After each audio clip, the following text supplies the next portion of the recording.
Hey, ¿qué onda? Continuamos en nuestra serie de Génesis. Este es el video número 54 y estaremos viendo el capítulo 48. Y ahora sí, el video anterior di como el anuncio que ya estamos prácticamente al final. Y lo que vamos a hacer es que voy a dar ahorita el capítulo 48. El 49 y el 50 están pregrabados. Entonces ese es el último que doy ahorita en vivo, en el presente de Génesis.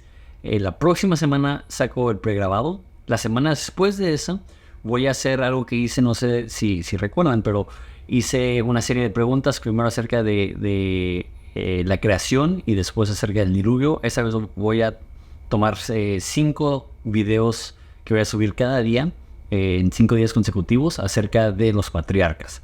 Entonces, eso va a abarcar una semana más. Después de eso, voy a subir pregrabado una serie que di acerca del libro de Judas, para darme una semana más para terminar de preparar el último episodio de El cielo, el infierno y todo lo que está en medio. Entonces hay muchas cosas ocurriendo porque ya estamos finalizando Génesis y transicionando a otros proyectos. Así que procuraba no grabar ya en los hoteles. Si tienes tiempo viendo la serie de Génesis, antes de que hubiera acomodado el estudio en mi casa, cuando viajaba, porque viajo de trabajo cada fin de semana, me traía mi cámara y podía grabar. Pero la verdad es que la calidad no es lo mismo. Ahorita tengo abierta la puerta del baño y estoy aquí parado junto a una luz intentando tener la mejor calidad posible. Tengo un micrófono ambiental que no es tan bueno como el micrófono que tengo en casa. En fin, si estás escuchando eso en Spotify, no puedes ver el cambio visual, pero espero que no se sienta tan marcado el cambio en la calidad de audio. Entonces, sí, estos son los últimos pensamientos que voy a dar acerca de Génesis antes de terminar. Una vez más, Génesis 49 y 50 ya están pregrabados de la serie que di hace varios años en Horizonte. Entonces, haremos lo que nos es de costumbre, que es que voy a leer todo el capítulo, después oramos y lo consideramos. Dice así: y después de estas cosas le dijeron a José, su padre está enfermo, y él tomó consigo a sus 2 hijos, Manasés y Efraín. Y cuando se le dio aviso a Jacob, su hijo ha venido a usted. Entonces Israel hizo un esfuerzo y se sentó en la cama. Y Jacob dijo a José, el Dios Todopoderoso se me apareció en luz en la tierra de Canaán. Me bendijo y me dijo, yo te haré fecundo y te multiplicaré, y haré de ti una multitud de pueblos, y daré esa tierra a tu descendencia y después de ti en posesión perpetua. Ahora pues, tus 2 hijos que te nacieron en la tierra de Egipto, antes de que yo viniera a ti a Egipto, míos son. Efraín y Manasés serán míos, como lo son Rubén y Simeón. Pero los hijos que has tenido después de ellos serán tuyos. Serán llamados por el nombre de tus hermanos en su heredad. En cuanto a mí, cuando vine de Padán, Raquel se me murió en la tierra de Canaán, en el camino, cuando faltaba todavía cierta distancia para llegar a Efrata, y la sepulté ahí en el camino a Efrata, eso es Belén. Cuando Israel vio a los hijos de José y dijo, ¿quiénes son estos? Y José le respondió a su padre, estos son mis hijos, los que Dios me ha dado aquí. Acércalos a mí, te ruego, para que yo los bendiga. Y le dijo, los ojos de Israel estaban tan débiles por la vejez que no podía ver. Entonces José se los acercó, y él los besó y los abrazó. Israel le dijo a José, nunca esperaba ver tu rostro, y mira, Dios me ha permitido ver también a tus hijos. Entonces José los tomó de las rodillas de Jacob, y se inclinó con rostro en tierra. José tomó a los 2, a Efraín con la derecha hacia la izquierda de Israel, y a Manasés con la izquierda hacia la derecha de Israel, se los acercó. Pero Israel extendió su derecha y la puso sobre la cabeza de Efraín, el que era el menor, y su izquierda sobre la cabeza de Manasés, cruzando a propósito sus manos, aunque Manasés era el primogénito. Israel bendijo a José y le dijo, el Dios delante de quien anduvieron mis padres, Abraham e Isaac, el Dios que ha sido mi pastor toda mi vida hasta este día, el ángel que me ha rescatado de todo mal, bendiga a estos muchachos, y viva en ellos mi nombre, y el nombre de mis padres, Abraham e Isaac, y crezcan para ser multitud en medio de la tierra. Cuando José vio que su padre había puesto su mano derecha sobre la cabeza de Efraín, eso le desagradó, y tomó la mano de su padre para cambiarle de la cabeza de Efraín a la cabeza de Manasés. Y José le dijo a su padre: no seas así, padre mío, pues ese es el primogénito, pon tu mano derecha sobre su cabeza. Pero su padre rehusó y dijo: lo sé, hijo mío, lo sé. También llegará a ser un pueblo, y él también será grande. Sin embargo, su hermano menor será más grande que él, y su descendencia llegará a ser multitud de naciones. Y los bendijo aquel día diciendo: por ti bendecirá Israel, diciendo: que Dios te haga como Efraín y Manasés. Así puso a Efraín antes de Manasés. Entonces Israel dijo a José: yo estoy a punto de morir, pero Dios estará con ustedes y los hará volver a la tierra de sus padres. Yo te doy una parte más que a tus hermanos, la cual tomé de mano del amorreo con mi espada y con mi arco. Padre, te doy gracias al llegar al final de esta serie, más de un año considerando a esos patriarcas, estas historias, y Padre, te pido que los conceptos aprendidos continúen en nuestro corazón. Particularmente el que hemos visto vez tras vez de cómo tú usas a personas que están rotas y disfuncionales y perdidas, porque tu gracia es así de grande. Y te doy gracias porque hoy se pone fin a esta narrativa y vemos algo más que únicamente gracia. Vemos su poder transformador al concluir esta historia de una forma tan bella. Entonces, Padre, te pido que nos sigas iluminando. En tu nombre que pedimos esto. Amén. Después de pasar un año en Génesis, tu mente pasa mucho tiempo considerando esto, los patriarcas, la creación, toda la narrativa y cómo realmente viene siendo como un cimiento para toda la Biblia. Sin embargo, como muchas veces en esta serie, al estar considerando este pasaje, noté algo que no había notado. Si recuerdan, la estructura de Génesis es que Génesis del 1 al 11 trata con la creación, con el diluvio y con Babel. Entonces habla de megatemas. Y a partir del 12 empieza la narrativa de Abraham. Entonces lo que había dicho es que Abraham era del capítulo 20, del capítulo 12 al 29, y a partir del 29 se enfoca en Jacob, y la última mitad se enfoca en José, diciendo como que esa es la secuencia del libro. Primero Abraham, muy poquito en Isaac, después Jacob, después José. Sin embargo, Jacob ha estado presente en toda la narrativa de José. Y quizá es porque lo de José lo di muy rápido a comparación de lo de Jacob. Pero me doy cuenta que está equivocado decir que se divide la parte de Jacob, primero en Jacob y después en José. Creo que la parte de José es parte de lo de Jacob. ¿Por qué digo eso? Porque la historia se termina cuando se muere Jacob. No continúa con la vida de José. No sabemos nada más, no sabemos si sucedió otra cosa en Egipto, no supimos cómo es como padre, con Manasés y Efraín.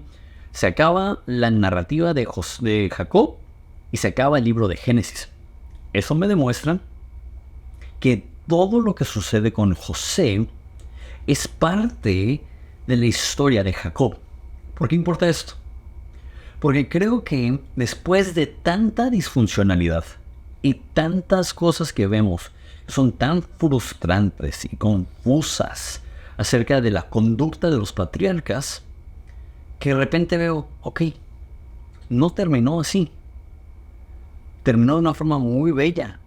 Y ahorita lo voy a volver a ver, pero se me hace tan hermoso esa figura de un hombre que en su juventud era un engañador y vivía lejos de Dios y tenía problemas emocionales y problemas de identidad y problemas relacionales y problemas de amor y problemas de idolatría y abusando a las demás personas y sintiéndose hueco y vacío. Esa misma persona de 147 años sube a sus nietos a sus rodillas y los besa.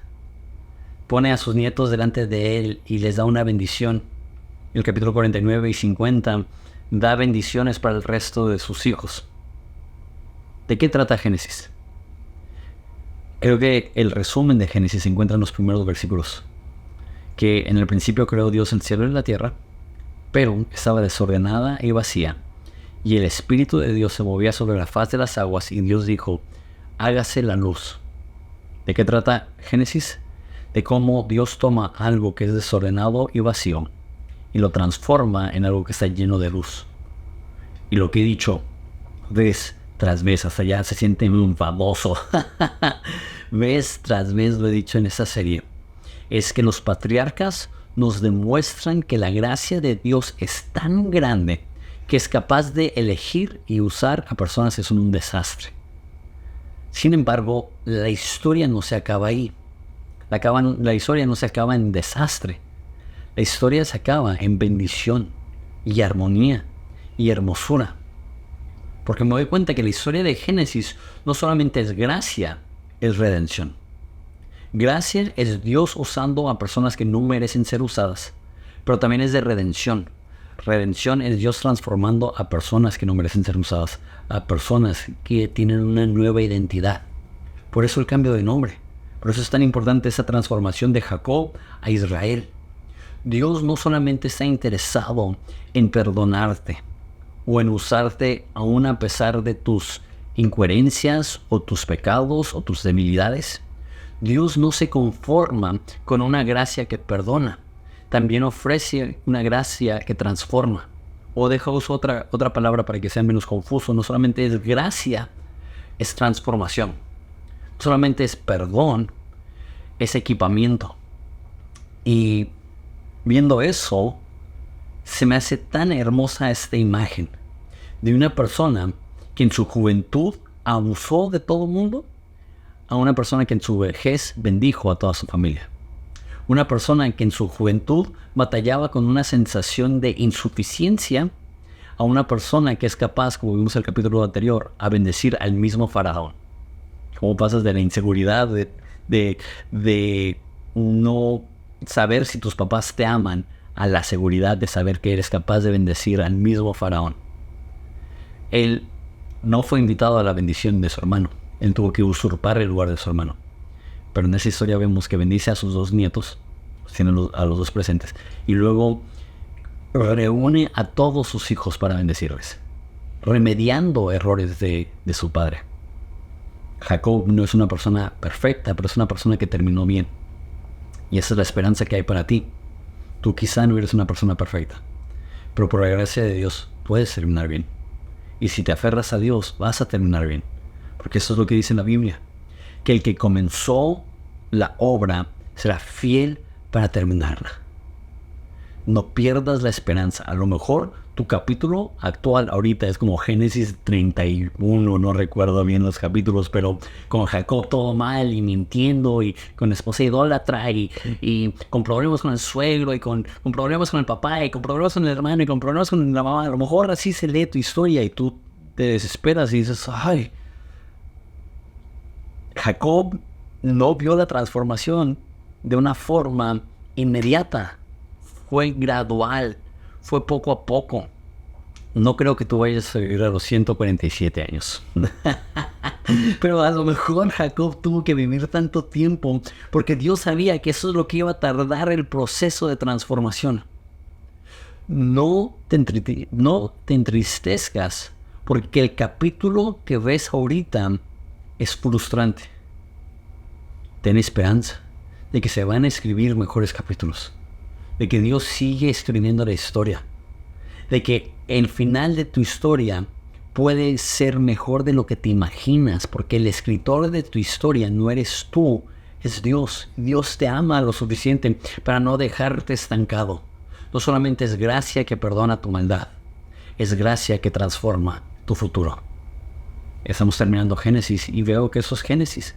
Génesis es la historia de cómo Dios tomó un pueblo y los llevó de desordenado y vacío a luz, mínimo específicamente con Jacob. Lo tomó de ser un engañador a ser gobernado por Dios. Incluso quizás luchando con Dios, que como dije en el video pasado, los dos tienen su propia belleza. Entonces, vemos la historia. Es en versículo 1. Después de estas cosas le dijeron a José que su padre estaba enfermo y llevó a sus dos hijos, Manasés y Efraín.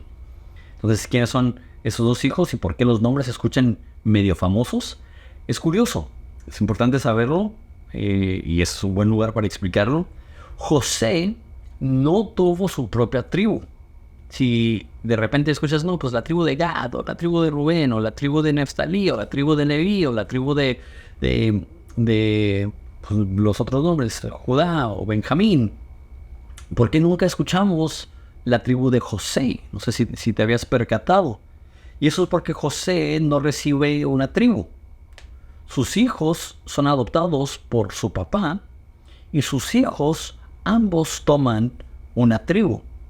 Entonces les llamamos las 12 tribus de Israel, pero realmente no son 12, son 13. Son todos los hermanos.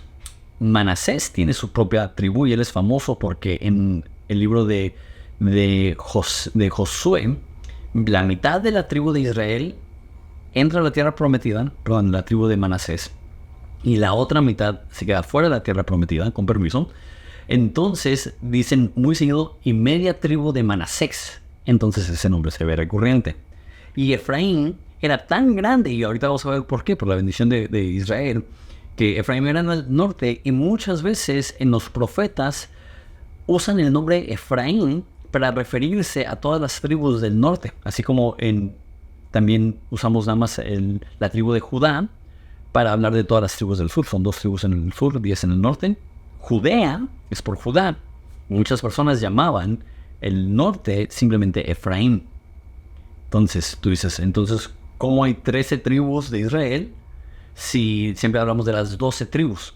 Siempre hablamos de las 12 tribus porque Leví no recibió tierra, porque eran sacerdotes y ellos no tenían tierra. Entonces, cuando el Antiguo Testamento nombra las 12 tribus, no nombra a la tribu de Leví y nombra a la tribu de Manasés y de Efraín. Eso es importante porque la primera vez que di un estudio bíblico, la primera vez que prediqué más bien, fue en Horizonte. Tenía 19 años o 18 años y mi papá estaba enseñando el libro de Oseas y me tocó una maldición en contra de Efraín. Y yo toda la predica diciendo, sí, que Efraín era una nación pagana, alejada de Dios. Y después se me acercaron, después de la predica, y me dijeron, oye, Jonathan, Efraín no es una ciudad ajena o no es otro país. Efraín es una de las tribus de Israel. Y yo así como que, qué pena. Entonces, nada más para que estés enterado, para tu información, al momento de leer la Biblia, José no tiene su propia tribu. La tribu de José, si lo quieres ver así, se divide entre sus 2 hijos, Manasés y Efraín, y la razón que eso sucede es porque Israel los adopta. Dice, versículo 2, que cuando se levantó Jacob y vio a su hijo que había venido, entonces Israel hizo un esfuerzo y se levantó de la cama y habla de la bendición que he recibido en versículo 3 y en versículo 5 dice, ahora pues tus 2 hijos que te nacieron en la tierra de Egipto, antes de que yo viniera a ti a Egipto, míos son Efraín y Manasés serán míos, como lo son Rubén y Simeón. Rubén y Simeón son su primero y su segundo hijo. Entonces los está adoptando y los está colocando al nivel de primogenitura, colocándolos al nivel más alto de rango dentro de la familia. Eso es espectacular. Eso nos muestra el amor y el cariño que le tenía por José. Pero se me hace tan bonito. Hay varias cosas en esta historia que se me hacen tan bonitas, pero visualmente está muy bonito cuando dice que le dicen a Jacob, su hijo José ha venido, y dice, Israel, recuerda, tiene 147 años, está al borde de la muerte, estarías de morir probablemente. Y llega su hijo y hace el esfuerzo y se sentó en la cama. O algunas otras traducciones dice que se fortaleció, que a lo mejor estaba moribundo, débil, y ve a su hijo amado, y es tanta la emoción que encuentra las fuerzas para sentarse. Se me hace muy hermoso. Y no solamente eso, sino que dice, bueno, entonces le dice, el resto de tus hijos van a ser tuyos, pero esos van a ser míos. En versículo 6, en versículo 7, le recuerda de cómo murió su mamá. La mamá de José murió dando a luz a Benjamín. Entonces le recuerda que en el camino a Canaán murió. Y si te soy honesto, la primera vez que leí eso dije, ¿qué tiene que ver con la bendición que le va a dar a sus nietos? Pero creo que nada más en general está a punto de morir, entonces está recordando con José a su mamá y simplemente compartiendo un poco antes de morir. Y cuando Israel vio a los hijos de José, preguntó quiénes son, y él respondió, son mis hijos. Y no es que no los conocía, obviamente los conocía, ya tenía 17 años viviendo en Egipto. Dice en el versículo 10 que los ojos de Israel estaban tan débiles que no podía ver. Entonces esa es la razón que tuvo que preguntar quiénes eran.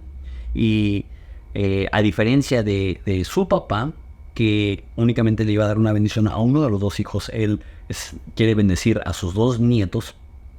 Y dice, esto también se me hace tan bonito. Bueno, entonces al final del versículo 10 dice que José los acercó a él y los empezó a besar y a abrazar. Es un hombre de, como ya dije, 147 años, despidiéndose de sus nietos, abrazándolos, besándolos. Y Israel le dice a José, nunca esperaba ver tu rostro. Y mira, Dios me ha permitido ver también a tus hijos. De desordenado y vacío, disfuncional y problemático. Al último episodio, abrazado de sus nietos. Una vez más, no sé en qué momento de la historia está tu vida ahorita, pero ten fe para verte en ese momento al final de tu vida. Que Dios te lo conceda. Que a lo mejor una vez más ahorita ves desorden, pero Dios no ha terminado de escribir tu historia. Entonces, sucede que Israel va a bendecir a sus nietos y pone a Efraín enfrente de la mano izquierda de José, de Jacob. Me sigo confundiendo los dos. Pone a Efraín enfrente de la mano izquierda de Jacob y pone a Manasés enfrente de la mano derecha, para que él pueda colocar sus manos y que su mano derecha pudiera estar sobre el mayor, porque la mano derecha en la cultura antigua era la mano de poder. Entonces Jesús está sentado a la diestra del Padre. Entonces lo puso donde Jacob podía colocar su mano derecha sobre la cabeza de Manasés el mayor. Y nos dice la historia que Jacob, en vez de hacerlo así, voltea sus manos y las cruza para que su mano derecha esté encima del menor y su mano izquierda esté sobre la cabeza de la mano izquierda sobre la cabeza del mayor. Y dice una bendición. Y no tiene favoritismos. No es como Isaac, su papá, que mostraba favoritismos. Él simplemente dice eso. El Dios delante de quien anduvieron mis padres, Abraham y Isaac. El Dios que ha sido mi pastor toda mi vida, este día amo eso. Esta es la primera vez que Dios es mencionado como un pastor.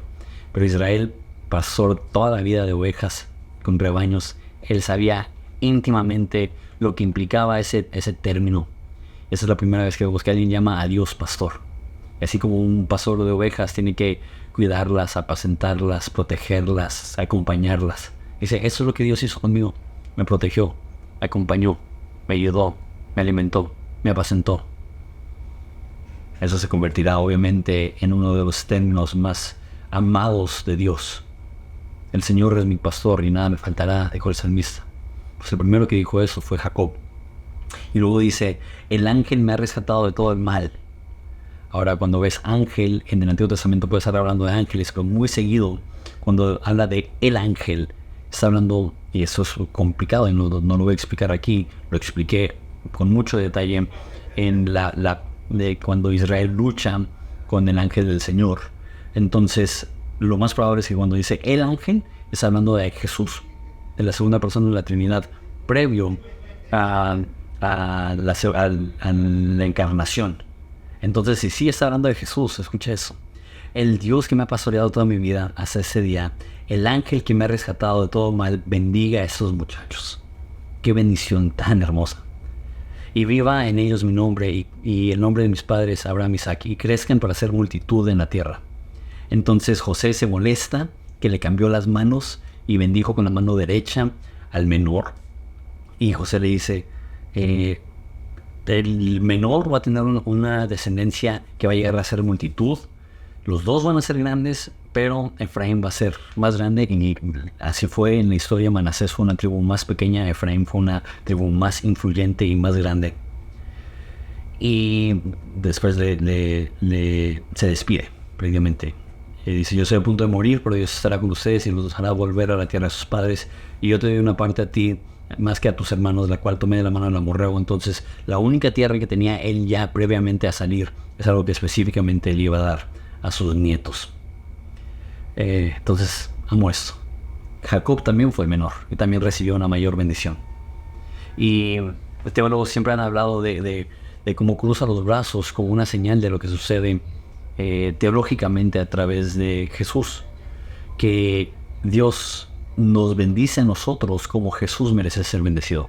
Es algo que llaman el gran intercambio. Que en la cruz Jesús es tratado negativamente como nosotros merecíamos ser tratados. Y nosotros, gracias al sacrificio de Jesús, podemos ser tratados positivamente como Jesús debería ser tratado. Aquí no vemos tanto eso, no es una bendición para uno y una maldición para otro, es una bendición para los dos. Pero simplemente el que menos lo merecía es el que recibe la mayor bendición. Y creo que esto es algo que se ve, que Jacob entendía. Que muchas veces quienes pensamos que son los más aptos para recibir la bendición, no necesariamente lo son. Y muchas veces los que nosotros creemos que son los menos aptos para recibir una bendición, son los que Dios quiere bendecir. Y ese es el reino al revés de Dios. El extraño reino donde los últimos son primeros, donde los que pierden ganan, donde los que mueren resucitan. Y aquellos que no son los primogénitos, a veces reciben la bendición de los primogénitos. Tomo un segundo para agradecerle a Dios que así termina la historia. Porque así puede terminar tu historia, llena de bendición. Aunque hoy sea un capítulo difícil, Dios sigue escribiendo la historia. Fue un honor guiarles a través del libro de Génesis una vez más. Tenemos un video largo más y luego 5 videos cortos más contestando preguntas, pero ese es el último que estoy grabando ahorita en el momento. Muchas gracias por tomarte hasta ese momento 54 episodios para escuchar acerca de lo que Dios hizo en la vida de los patriarcas y lo que eso representa de lo que Dios puede hacer contigo. Dios te bendiga.